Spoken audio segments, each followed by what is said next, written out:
Baik, di pertemuan terakhir ini, yang pertama saya ingin menyampaikan terkait dengan topik kita, ya topik kita yang terakhir adalah, terkait dengan pengelolaan lumpur tinja, di mana pengelolaan lumpur tinja ini kita ya di bagian akhir ini adalah untuk, ke depan itu harus seperti apa di dalam pengolahan, terkait dengan pengolahan lumpur tinja. Ini pertemuan 14 ya, maaf.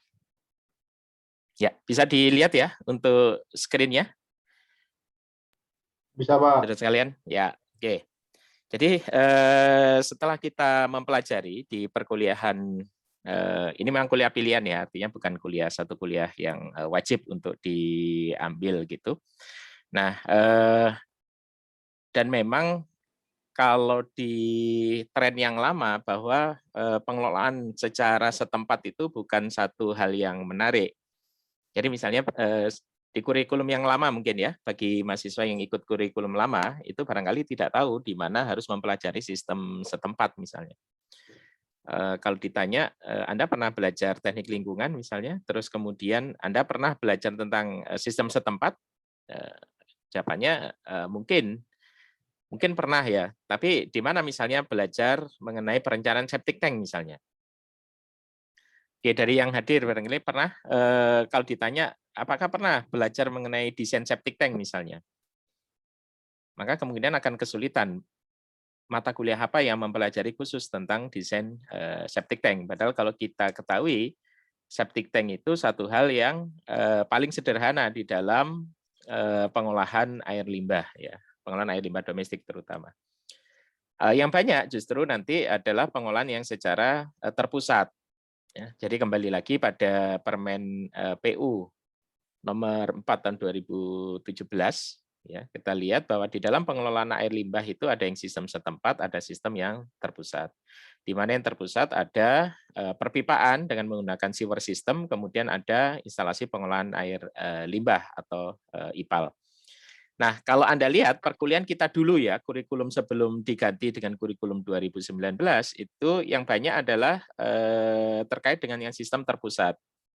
Anda lihat ada perkuliahan drainase dan sewerage misalnya, yang kemudian dilanjutkan dengan, perencanaan instalasi pengolahan air limbah misalnya atau IPAL, yang kesemuanya berorientasi pada pengolahan secara, terpusat. Sehingga, penting bagi yang sudah, lewat di zaman itu ya, untuk kembali melihat barangkali di kurikulum yang yang terbaru kita ini, tahun 2019. Maka Anda akan melihat, bahwa untuk sistem setempat itu diberikan pada mata kuliah epidemiologi dan dasar sanitasi.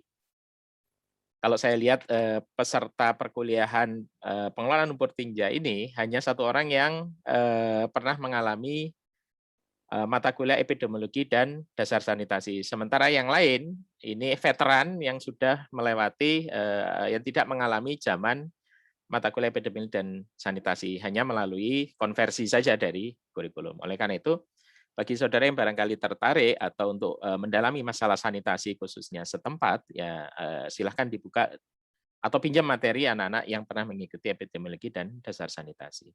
Terus yang kedua, bahwa, kalau kita lihat tren untuk setempat ini juga semakin bertambah.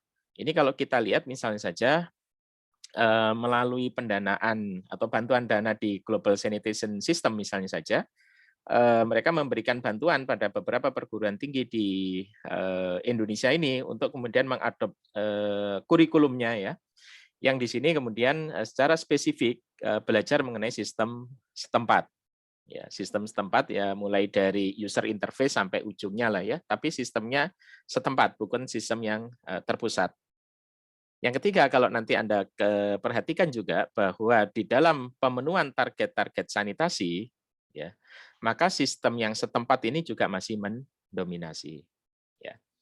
Sehingga dulu kalau, mata pengelolaan, lumpur tinja ini sebenarnya adalah bagian dari mata kuliah, instalasi pengolahan air limbah domestik.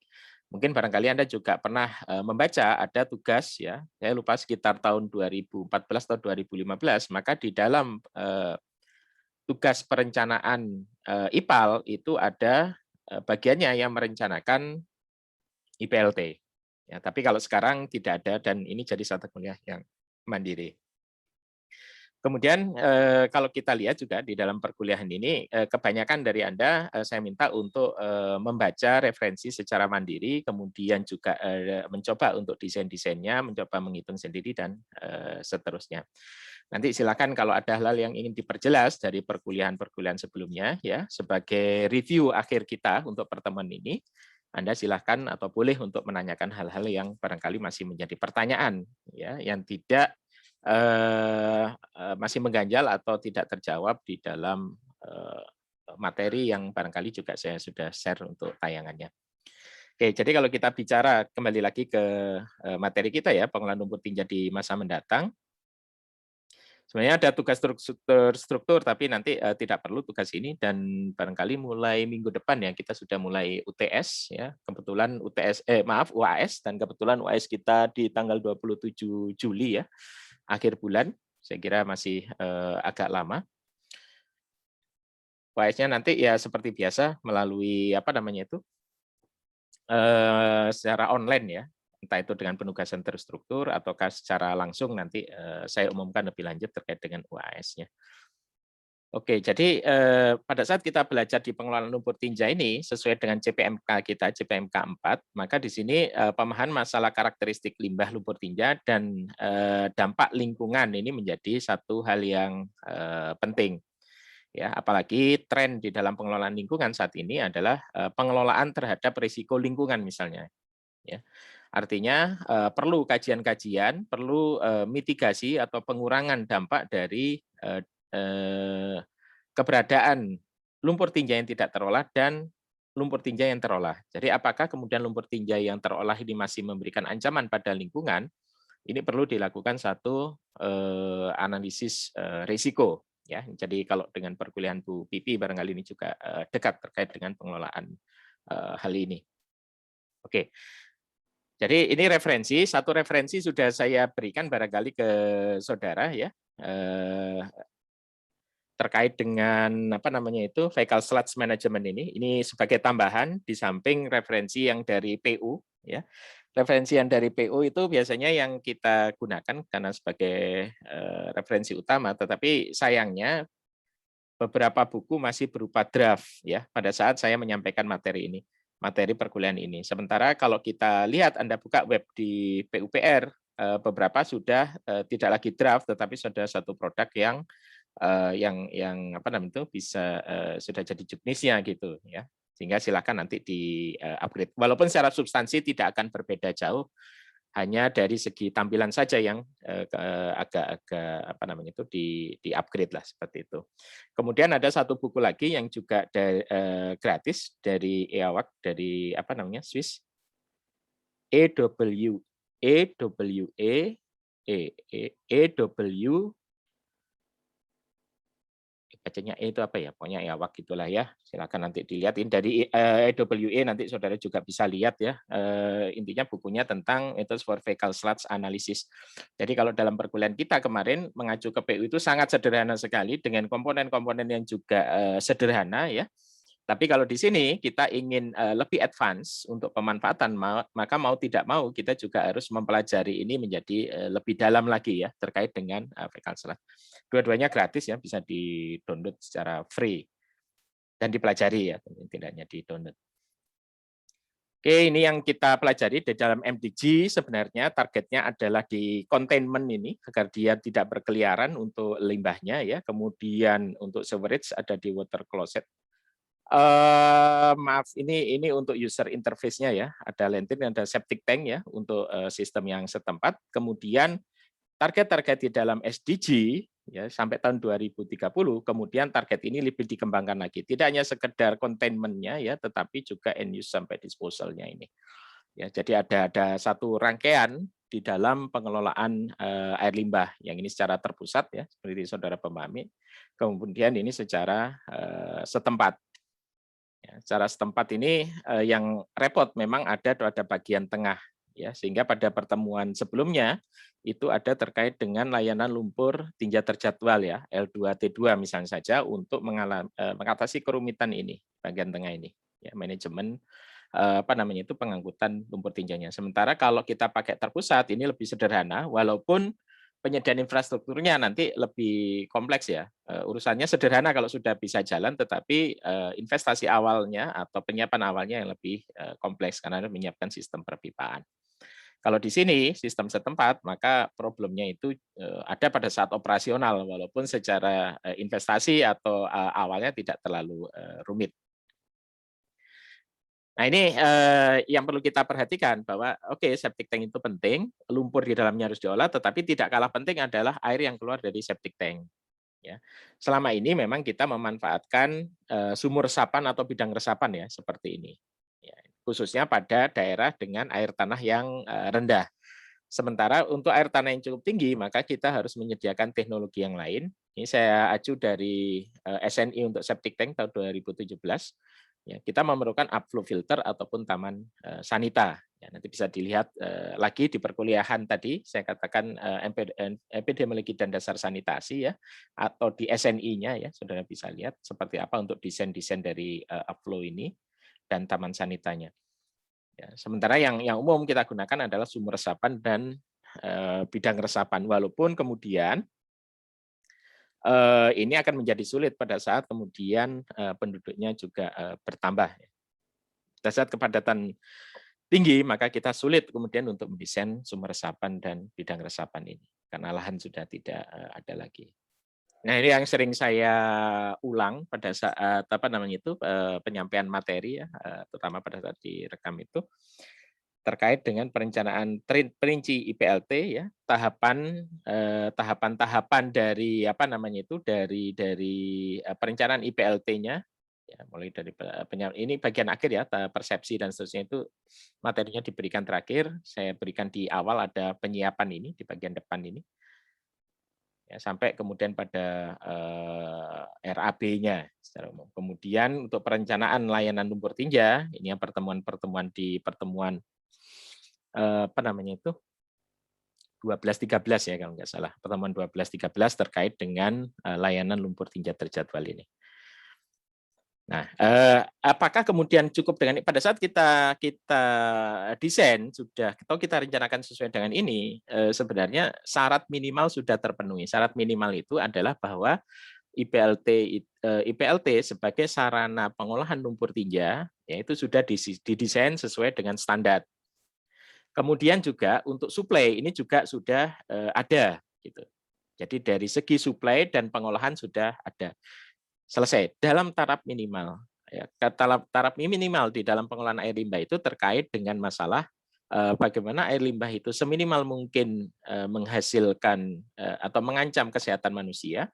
Bagaimana kemudian secara minimal juga ya, air limbah itu tidak mengganggu lingkungan, ya, ekologi lingkungan atau ekosistem ya secara keseluruhan, juga tidak menimbulkan gangguan estetika, ya, itu minimal. Tetapi tren ke depan itu tidak hanya pemenuhan hal-hal yang sifatnya minimal, ya. Ini tahapan ini juga sudah kita urai satu persatu pada tiap pertemuan, ya. Nah, ke depan kita tidak hanya cukup minimal, karena apa? Karena ke depan bahwa air limbah itu harus memenuhi syarat keempat, bahwa air limbah itu harus menjadi satu sumber daya. Nah, bagaimana kemudian bisa menjadi sumber daya, khususnya di dalam pengelolaan lumpur tinja, ya mau tidak mau kita memasuki satu bagian ya untuk next step-nya. Ya, tidak sekedar disposal, tetapi ada reuse-nya. Reuse-nya berupa apa? Seperti kita ketahui bahwa air limbah itu bisa dimanfaatkan untuk sumber air, ya water reuse, supaya digunakan lagi atau diolah lagi untuk air minum, ya. Bisa juga kemudian diambil nutriennya, ya. Kemudian bisa juga diambil energinya. Nah, kalau kita lihat satu persatu bahwa lumpur tinja bisa tidak dia dipakai untuk water reuse? Sebenarnya bisa ya.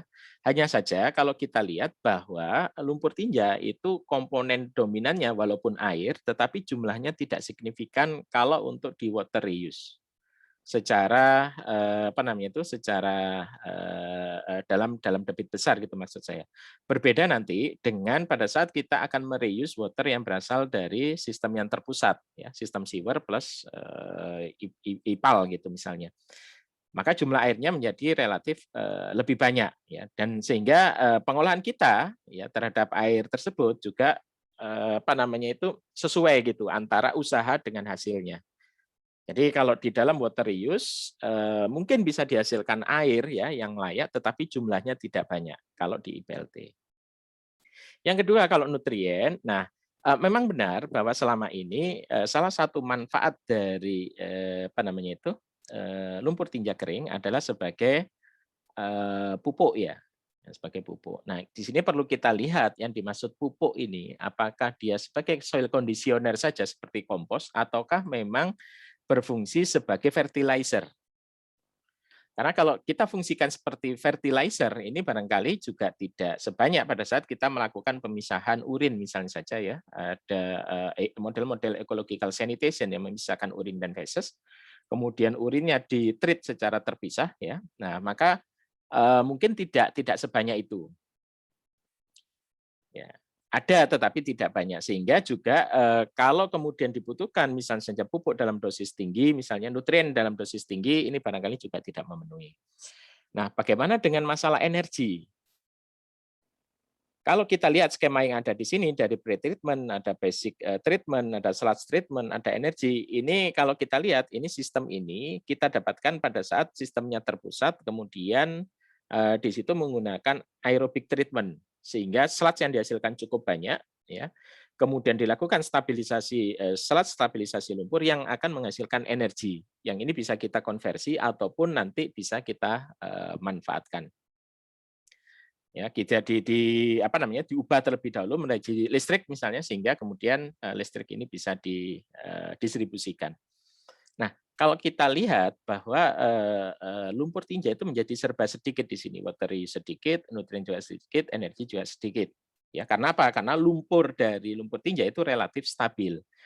Sehingga pada saat kita konversi, apakah dia menghasilkan metan misalnya? Menghasilkan metan, tetapi jumlahnya tidak signifikan atau sangat kecil sekali ya dibandingkan effort kita misalnya. Nah, sehingga perlu bentuk-bentuk yang lain barangkali di dalam energi ini, misalnya kita tidak sekedar mengubah jadi biogas, tetapi kalau yang dilakukan di negara-negara Afrika misalnya, dia diubah menjadi briket. Nah, permasalahan dengan briket yang pertama adalah kemudian oke tidak ada permasalahan segi teknis ya. Teknis itu artinya lumpur tinja kering ya, setelah kadar airnya sangat minimal, kemudian dia dibentuk dalam bentuk apa namanya itu pelet-pelet seperti itu ya. Nah, hanya saja bahan pengikat peletnya ini yang jadi problem. Kalau dilakukan di Afrika biasanya mereka menggunakan cassava apa namanya itu ubi atau singkong kan seperti itu. Nah, masalahnya ubi atau singkong itu bahan pangan. Kalau dia digunakan sebagai materi pengikat misalnya saja, apakah tidak rugi ya karena ini. Bagaimana kalau dibakar secara langsung? Dibakar secara langsung bisa, tetapi nanti problemnya adalah pada saat transport atau pemindahannya. Dan yang ketiga, ya problemnya adalah pada apakah energi ini bisa menjadi alternatif sementara orang lebih suka pakai gas misalnya, gas tabung atau LPG misalnya saja.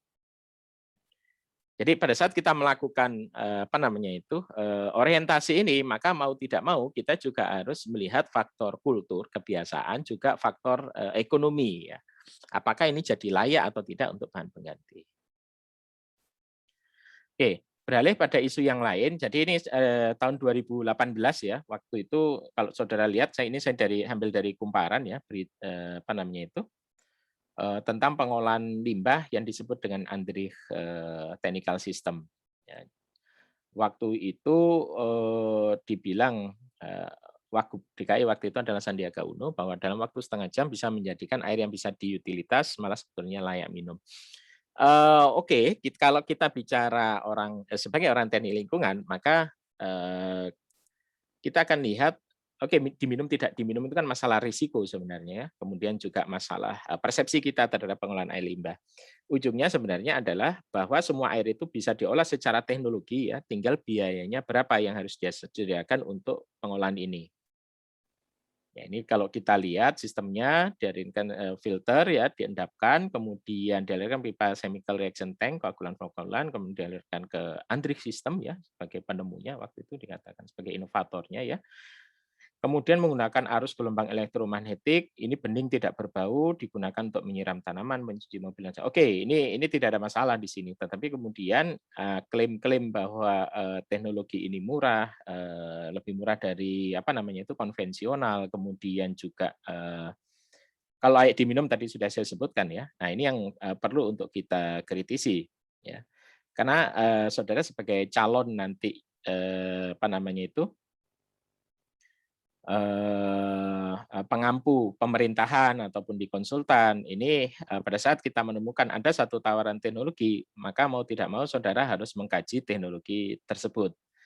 Ya, jangan sampai kemudian saudara jatuh pada oke karena ini iklannya bagus ya, kita kemudian beli sistemnya. Padahal kemudian sistem ini tidak kita pahami lebih lanjut. Nah, pemahaman kita di dalam proses pengolahan air limbah adalah pada saat proses itu berjalan cepat, maka prosesnya bukan proses biologis. Ya, artinya apa? Artinya kalau sistem ini cepat ya, misalnya apa namanya itu bisa berjalan selama hitungan menit misalnya saja, pengolahannya 30 menit misalnya.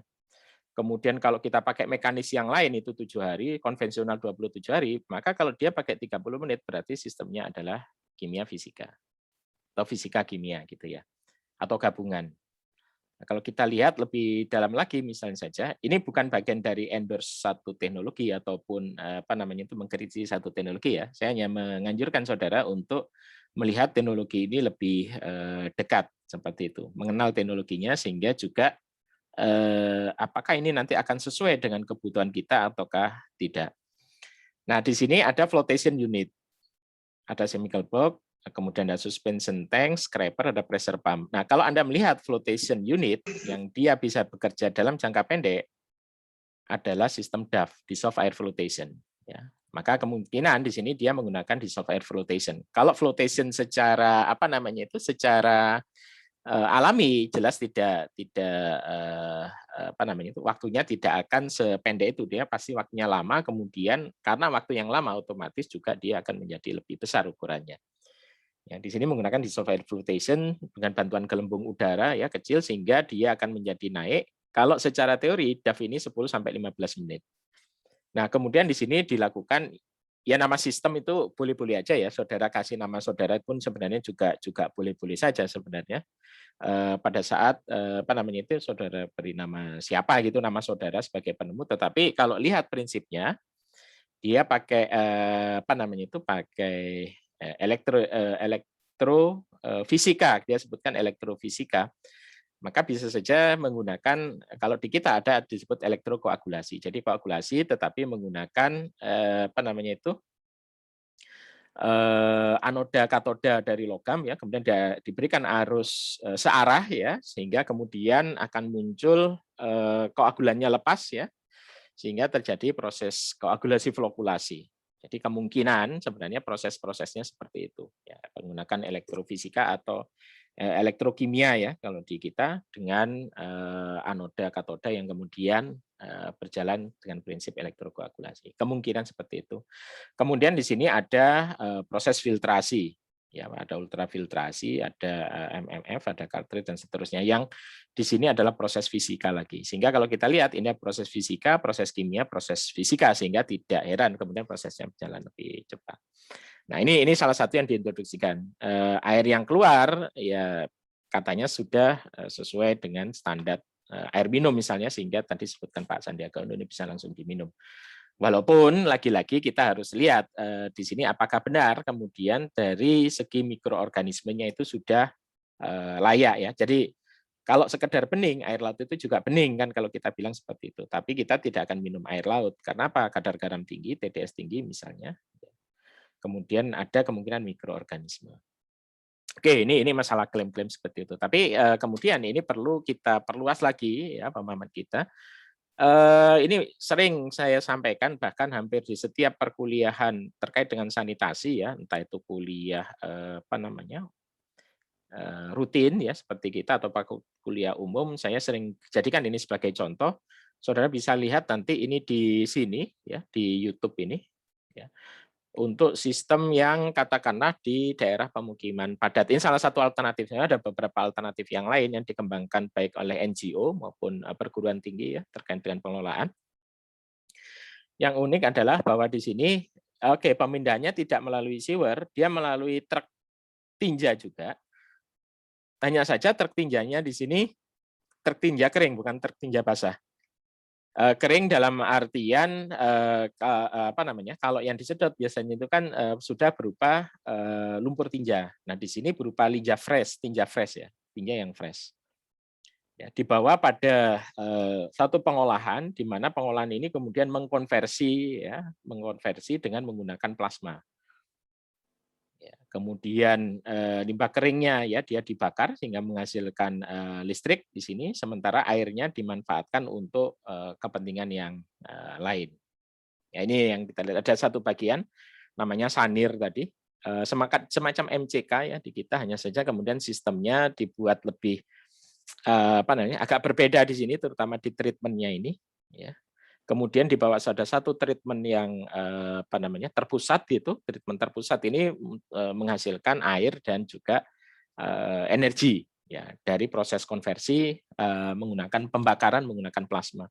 Kalau pembakaran kita ketahui ada yang dengan insinerasi, kemudian pembakaran dengan model pirolisis ya, pengarangan. Nah, kalau ini model-model konversinya adalah menggunakan plasma. Ya, dan kalau kita lihat bahwa plasma ini masih sangat terbuka untuk risetnya ya, karena satu teknologi yang sedang naik atau berkembang.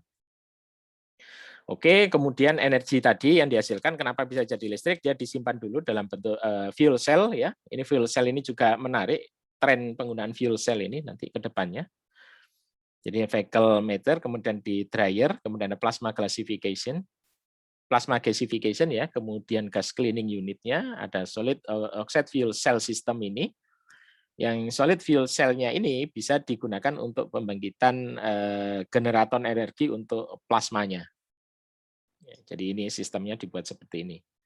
Ya, kemudian energi lebihnya nanti bisa dimanfaatkan untuk keperluan yang lain. Ya, memang sistemnya masih rumit. Ini kalau belajar ya sama anak-anak teknik mesin di konversi energi barangkali ya. Kemudian yang juga salah satu yang ke depan ini akan dikembangkan adalah dengan menggunakan mobil IPLT. Ya, artinya kembali lagi pada model-model di awal tadi ya yang dikembangkan Pak Andri ya namanya orangnya itu. Misalnya dengan proses fisika kimia ya mau tidak mau kita kembangkan yang seperti itu. Ya, tidak bisa menggunakan yang biologis karena kalau biologis ya banyak sekali truk nanti dan proses biologis itu kan membutuhkan waktu yang lebih lama. Ya, tinggal combine saja nanti untuk apa saja yang akan kita pasang di dalam treatment ini ya. Kemudian mobil ini bergerak. Cuma yang menjadi problem memang pada saat tempat itu tidak bisa diakses oleh truk tinja. Nah, apakah kemudian truk yang lebih besar ini dia bisa mengakses misalnya? Ini yang kemudian jadi pertanyaan, apakah kemudian sarana transportasi berupa jalan misalnya cukup layak untuk dilewati truk yang lebih besar? Ini penting nanti untuk kita kaji lebih lanjut ya terkait dengan ini. Kemudian juga apakah layanan lumpur tinja terjadwal misalnya saja bisa diatasi dengan ini misalnya saja. Seperti itu. Oke, ini summary ya dari beberapa kajian terkait dengan untuk apa sebenarnya vehicle sludge itu ya. Yang pertama bisa digunakan soil conditioner, tadi sudah saya sampaikan ya. Baik itu dalam bentuk untreated vehicle sludge, ini praktek-praktek yang dulu di mana perkotaan belum terlalu padat misalnya saja, kemudian juga lahan terbuka, lahan pertanian masih cukup, biasanya digunakan untreated ini. Kemudian sludge yang berasal dari sludge rainbed ya. Kemudian dari kompos, dari proses peletisasi ya. Kemudian ada dari residual black soldier fly. Ya, ini cukup populer juga digunakan sebagai sebagai salah satu bentuk treatment ya. Kemudian pencernaan ya dari proses anaerobic digestion ya, dari proses-proses anaerobik. Kemudian juga end product berupa reclaimed water, ya tadi air yang dapat dimanfaatkan berupa untreated liquid fecal sludge ataupun treatment plant effluent, ya. Kemudian untuk protein, ya dari black soldier fly proses ini, ya dapatkan protein biasanya nanti digunakan untuk peternakan dan perikanan. Kemudian fodder and plant, ya dari planted drying bed. Kemudian fish and plant, ya untuk dia berasal dari stabilization pond dan effluent of aquaculture. Kemudian building material, ya incorporation of dried sludge. Jadi dried sludge tadi digunakan sebagai building material, kemudian juga digunakan sebagai biofuel. Biogas from anaerobic digestion, incineration, co-combustion of dried sludge, ya ada pyrolysis, ada biodiesel, ada pelletisasi. Nah, ini alternatifnya. Nah, ini yang saya sebutkan pellet tadi, dried pellet, ya dari fecal sludge ini digunakan di Uganda. Saudara lihat bahwa untuk membentuk pelletnya ini ya terpaksa membutuhkan bahan pengikat.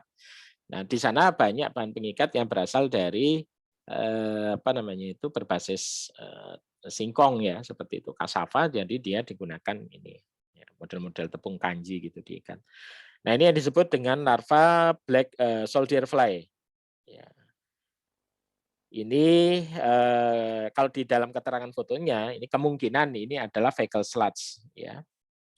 Nah, ini kemudian black soldier fly ini digunakan nanti sebagai pakan ternak. Prosesnya cepat, ya, kemudian juga tuntas seperti itu, jadi bisa digunakan secara cepat, ya, terutama dalam skala-skala yang lebih kecil. Kemudian ini tren teknologi di Jepang, ya, yang model yang lama, ya, prosesnya seperti apa untuk mereka menyebut untuk lumpur tinja itu sebagai night soil. Model lama menggunakan proses-proses biologi, ya seperti ini. Untuk yang baru di sini pengembangan dari teknologi membran. Jadi teknologi membran ini menjadi salah satu tren kemudian kalau digunakan di Jepang. Problem di sini adalah masalah downsizing. Jadi bagaimana mengecilkan ukurannya. Oke, kemudian apa saja pemanfaatan kalau di Jepang? Jepang ini cukup unik sebenarnya. Jadi kalau di negara maju itu biasanya kan sistemnya adalah sewerage plus IPAL terpusat. Kalau di Jepang kebanyakan dari treatment yang mereka punyai adalah treatment skala komunal, ya, skala kecil, ya atau skala rumah tangga. Ya, ada banyak sekali di Jepang, ya, sehingga kemudian juga memerlukan instalasi pengolahan lumpur tinja.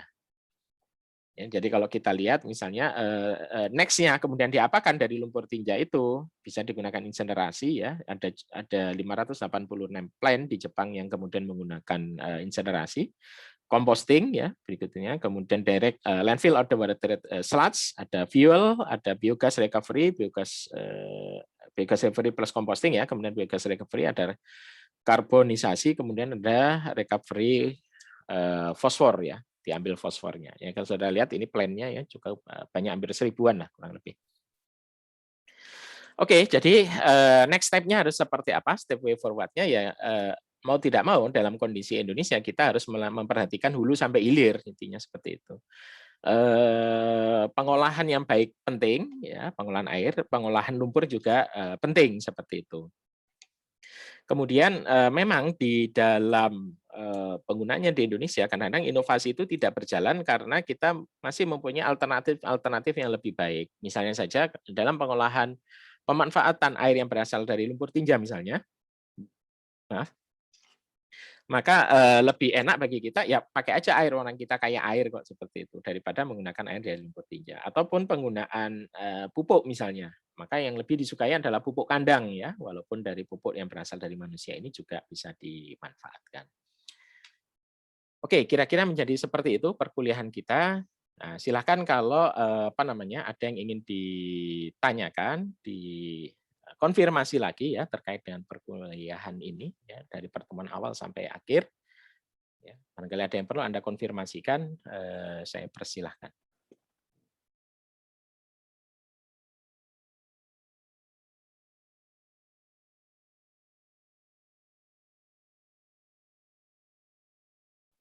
Ada yang ditanyakan atau konfirmasi? Atau cukup ini aja? Yang hadir 13 orang ya. Ini artinya ya kita yang ikut 12, berarti ya separuhan lah, lumayan untuk apa namanya itu perkuliahan yang mendadak ya. Silakan, ada yang ingin ditanyakan, ada yang ingin dikonfirmasi lagi. Kalau sudah lewat perkuliahan ini ya saya kira sudah apa namanya itu cukup untuk di apa namanya itu di perkuliahan kita ya. Nanti kalau saudara perlu pengembangan lagi barangkali ya di tugas akhir barangkali ya untuk next-nya. Silakan, ada?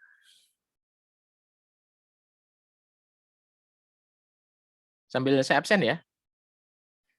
Anin dia, ada? Nin? Hadir, Pak. Ada pertanyaan, Nin? Belum ada, Pak. Belum ya? Oke. Ya. Denny?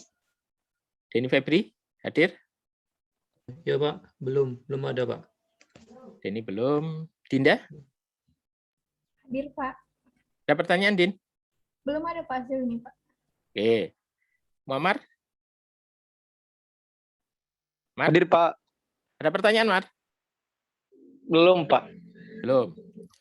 Oke, terus Lukman? Hadir, Pak. Ada pertanyaan, Mar? Aman, Pak. Apanya yang aman? Nurul? Nurul? Hadir, Pak. Ada pertanyaan, Nurul? Kayaknya enggak, Pak. Enggak ada ya? Iya, ya. Salsa? Ada pertanyaan? Hadir, Pak. Belum juga, Pak. Belum. Oke, ya wis lah. Nurul? Nurul? Nurul? Iya, Pak. Tadi udah Bapak tanyain loh, Pak. Sudah ya? Oh, Iya. berarti 2 kali berarti. Enggak apa-apa, lebih yakin lagi. Oke, kalau enggak ada. Siapa tahu sudah ada. Salsabila, ada? Ada, Pak. Ada, Pak. Yang Ada mana, Pak? pertanyaan? Oh, cuma enggak ada pertanyaan. Cindy, Belum ada, Pak. ada pertanyaan? Belum ada. Belum ada juga. Soki, Belum ada, Pak. belum ada juga. Tarik? Belum ada juga, Pak. Oh, ya wis. Enggak ada pertanyaan ya. Berarti kalau tidak ada pertanyaan kan nanti oke-oke saja ya untuk UTS-nya ya, UAS-nya ya. Ya. Ya udah enggak apa-apa. Apa namanya itu? Ya problemnya sih memang makanya kenapa kadang-kadang saya lebih suka pakai ini ya secara non direct gitu kalau kuliah. Satu karena seringkali problemnya itu di sinyal kalau tidak di saudara dan di saya. Yang kedua kadang-kadang ya problemnya seperti itu untuk memahami lebih cepat itu kadang-kadang juga agak susah juga. Ya saya mohon maaf kalau memang pas penyajiannya kurang pas ya bagi saudara sehingga agak sulit untuk memahami. Kadang-kadang yang salah yang ngasih ini kok ngasih informasi. Oke, jadi kalau tidak ada pertanyaan ya mungkin saya cukupkan saja untuk kuliah kita. Ya karena apa namanya itu ini kuliah pilihan, saya berharap nanti saudara tidak perlu ngulang lagi ya. Karena kalau kuliah pilihan kan ya boleh D lah, D itu boleh ya, tapi ya kalau bisa ya C lah minimal kan seperti itu.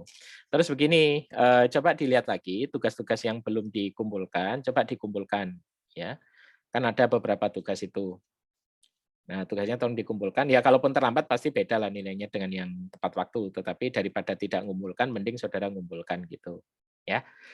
Terus kemudian nanti untuk ya ujian tadi saya akan umumkan lebih lanjut. Oke. Saya akhiri dulu barangkali untuk rekaman.